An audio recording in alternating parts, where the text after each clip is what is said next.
આજરોજ હિન્દુ સમાજ સેવા ઉત્કર્ષ ટ્રસ્ટ જુનાડીસા ખાતે રાજ્યસભાના પૂર્વ સાંસદ દિનેશભાઈ અનાવાડિયા તથા બનાસકાંઠા જિલ્લા પંચાયતના બાંધકામ સમિતિના ચેરમેન રાયકરણજી ઠાકોર દ્વારા નવીન સબવાહિનીનું લોકાર્પણ તથા પતરાના શેડનું ખાતમુહૂર્ત કરવામાં આવ્યું હતું। આ પ્રસંગે હિન્દુ સનાતન સમાજના પ્રમુખ દિલીપભાઈ શાંતિલાલ બ્રહ્મભટ્ટ તથા ઉપપ્રમુખ જગદીશભાઈ બબાભાઈ પઢિયાર તથા સમસ્ત ટ્રસ્ટી મંડળના સભ્યો દ્વારા તારીખ 28 ગામ પ્રમુખ અરવિંદભાઈ મોદી, જયેશભાઈ દેસાઈ, બાબુકાકા બારોટ, જુનાડીસા કમ મંત્રી હેમંતભાઈ પંચીવાલા, પિયુષભાઈ પુનડિયા, શ્રવણકાકા, હસમુખભાઈ મોદી વગેરે હાજર રહ્યા હતા।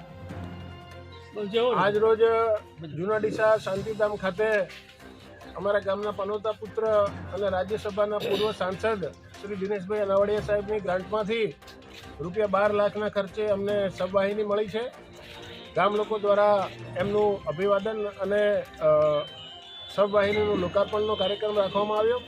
એ જ રીતે આપણા જિલ્લા પંચાયતના પૂર્વ સદસ્ય શ્રી રાયકણજીની ગ્રાન્ટમાંથી ₹5 લાખ નો શેડ અમને મળ્યો છે। આ બંને મહાનુભાવોનો ખૂબ ખૂબ આભાર।